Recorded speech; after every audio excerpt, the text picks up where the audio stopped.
Hello guys, I hope you guys are having a good day. I'm Dr. Boyce Watkins from Your Black World and the Black Business School. And I wanted to jump in here for a second and say hi, first of all, and say thank you to you guys who supported me when I went to California this week. You guys know I ran in a half marathon and it kicked me straight in my ass. It was hard work, but I had a really good time and I feel very good about myself because hopefully I can be a healthy black man and not die from all the shit that kills other black men every single day. Anyway, I wanted to chime in on something that I saw. I'm interested in investing. Investing is what I do. That's my background.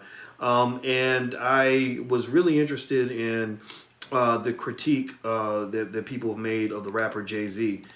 Jay-Z's been accused of profiting from mass incarceration. Basically, people feel that Jay-Z has benefited from mass incarceration by investing in a company that is linked to ankle bracelets. From what I understand, this company, it's been, somewhat of a controversy online right now with people feeling that he benefits from the very thing that ails so many black families. We all know that mass incarceration has literally been one of the greatest epidemics in our community since slavery. And so anyway, Jay, has been hit pretty hard by these accusations that he's, kind of taking advantage of our downfall by putting money behind this company. And I'm going to look up the company's name here. I have it here. It's from EUR Web. Looks like the company is called Vera. Wait, sorry. It's the Vera Institute of Justice. Sorry, the Promise. That's the name of the company. So I'll read some of this to you, and then I'll kind of analyze it based on what comes to mind. Hello, everybody who just came in, by the way. I see Neswoma is in here, and it doesn't always send out notifications, I think, because I went live a little bit earlier, but it's okay. Everybody else will see the video eventually. Hit the thumbs up button, by the way, if you're in here. So what I'm seeing is that it says, according to the Vera Institute of Justice, 62% of the jail population nationwide consists of folks who can't afford bail, and many are incarcerated for nonviolent misdemeanor offenses. This is where Promise comes in. The program is a decarceration startup that raised $3 million earlier this year with participation from Jay-Z's Rock Nation, 8VC, Capper Capital.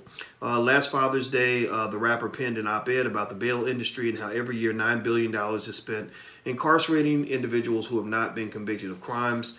He says, quote, "We are increasingly alarmed by the injustice in our criminal justice system. Money, time, and lives are wasted. With the current policies, it's time for an innovative and progressive technology that offers sustainable solutions to tough problems.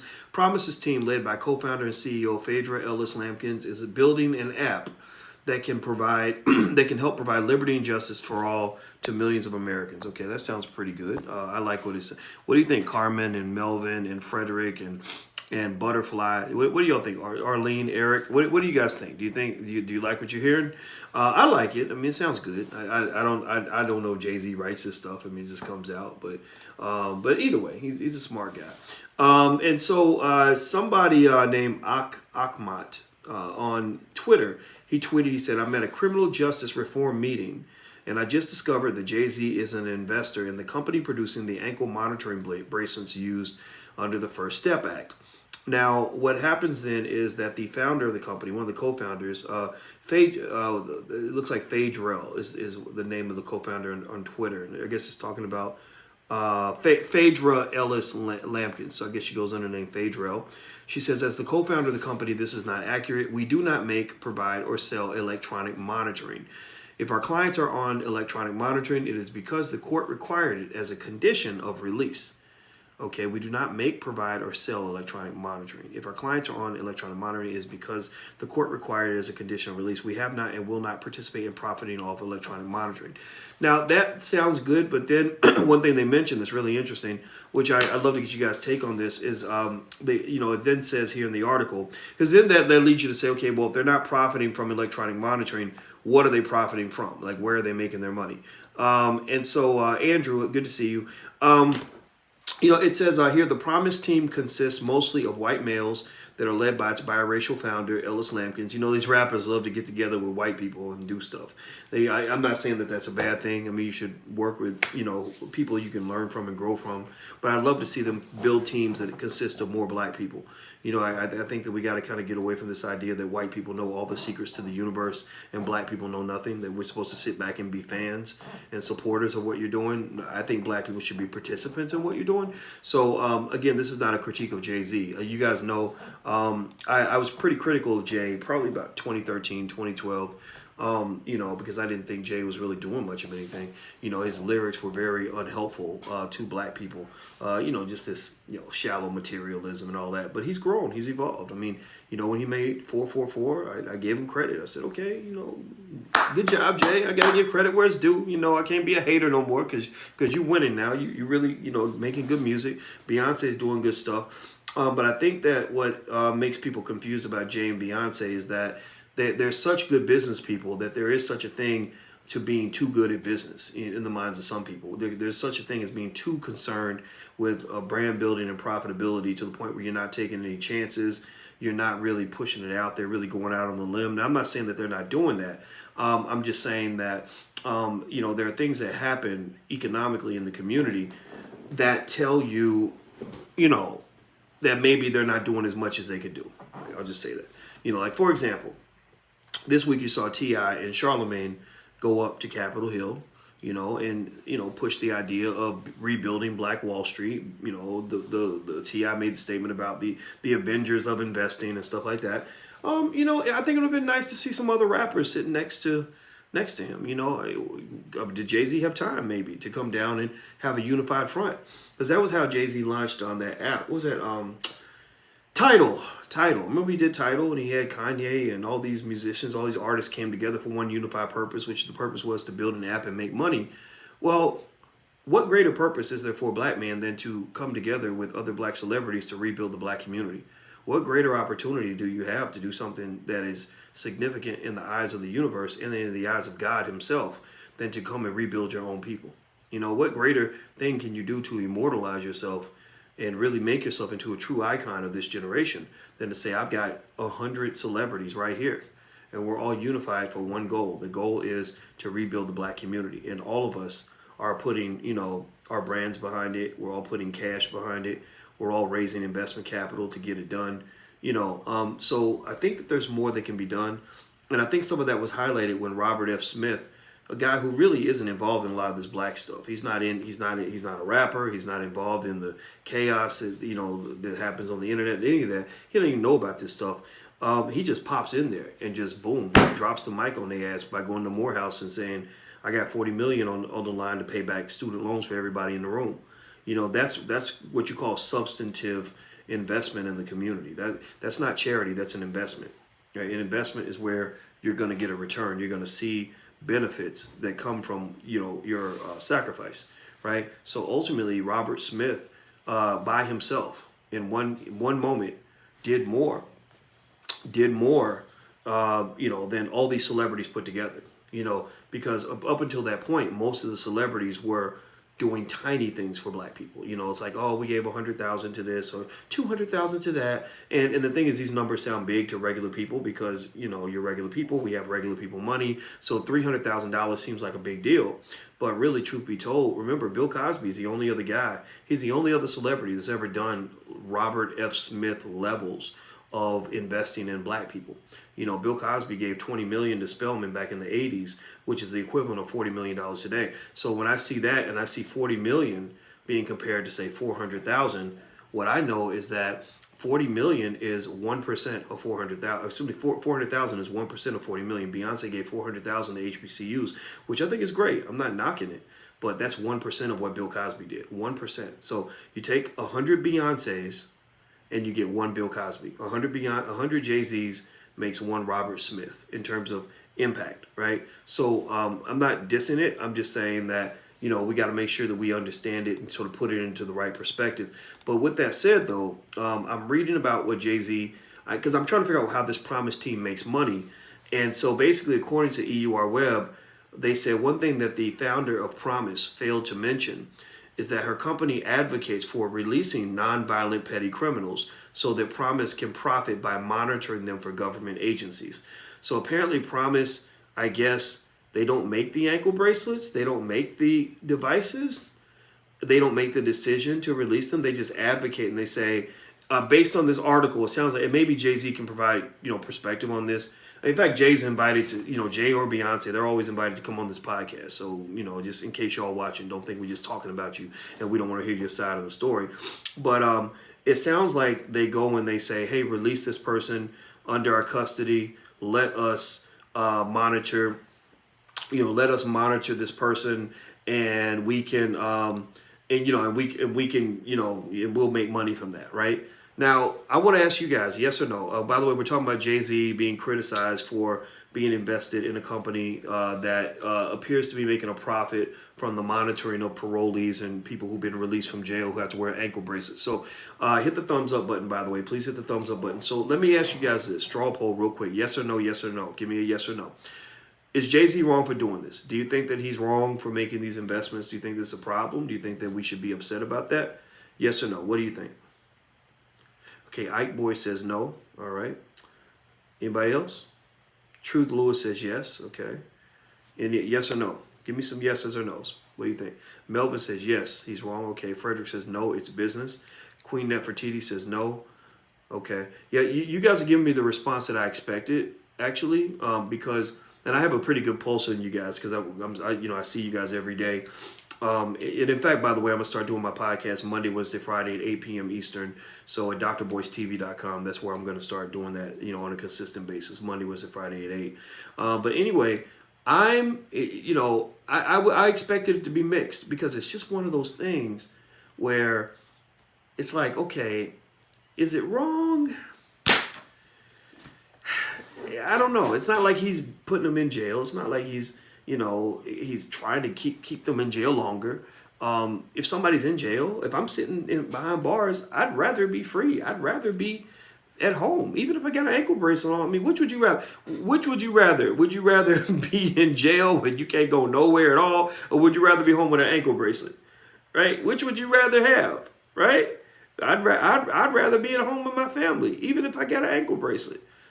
So some might say that it's better than nothing. It's better than keeping them locked up. Somebody's got to monitor them, right? Because you can't just let people just run around and, whatever, right?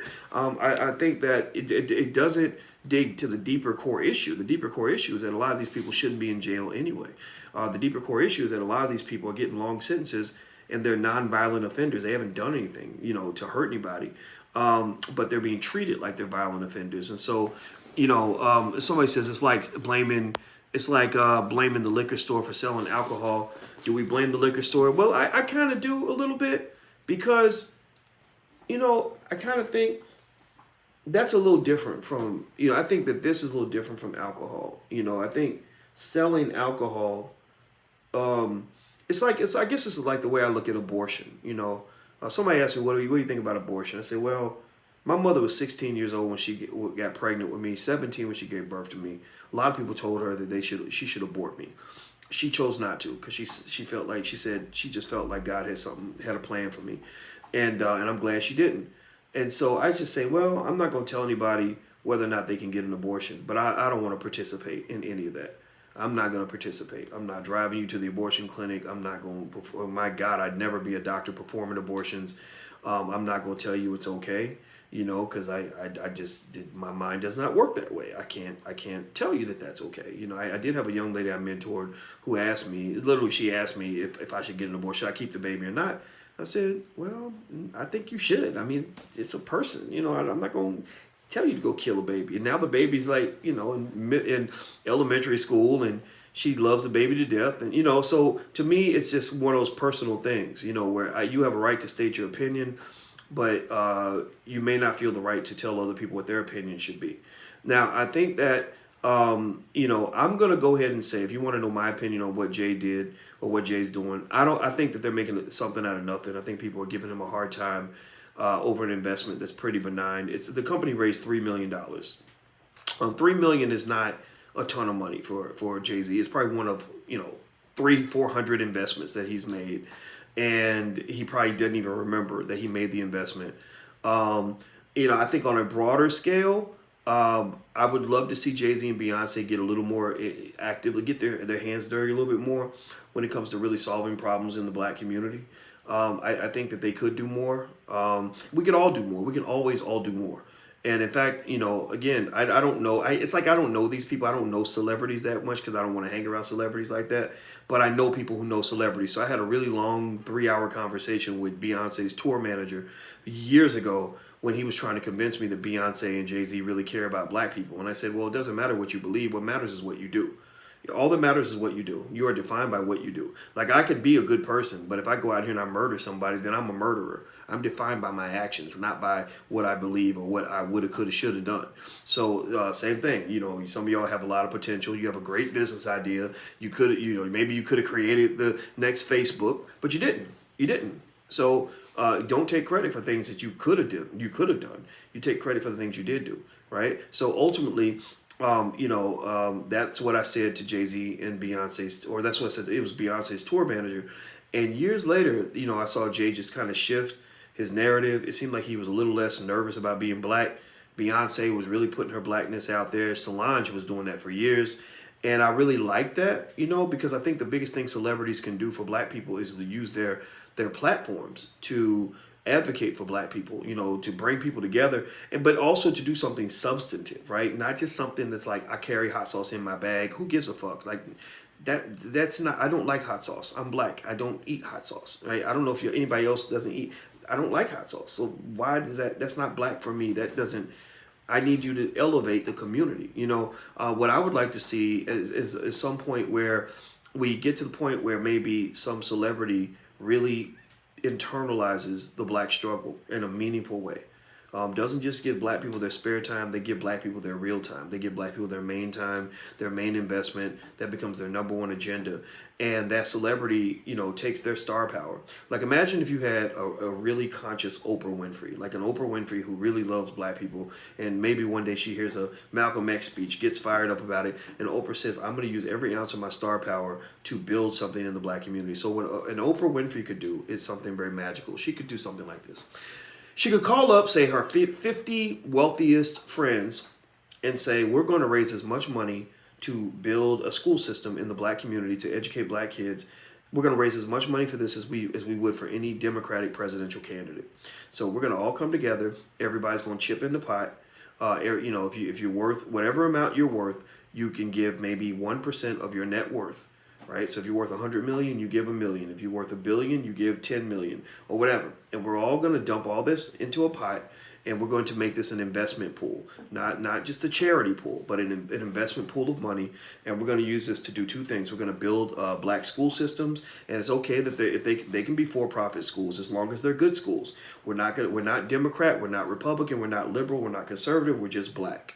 We're none of those other things. We're not going to let people put us in a box. So we're going to put together a pool of money. We're going to raise $100 million, and we're going to start building a black school system across the country. We're going to start gathering. We're going to let everybody know we have combined total between all of us, all 50 of us celebrities. We have a combined total of 1 billion followers on social media.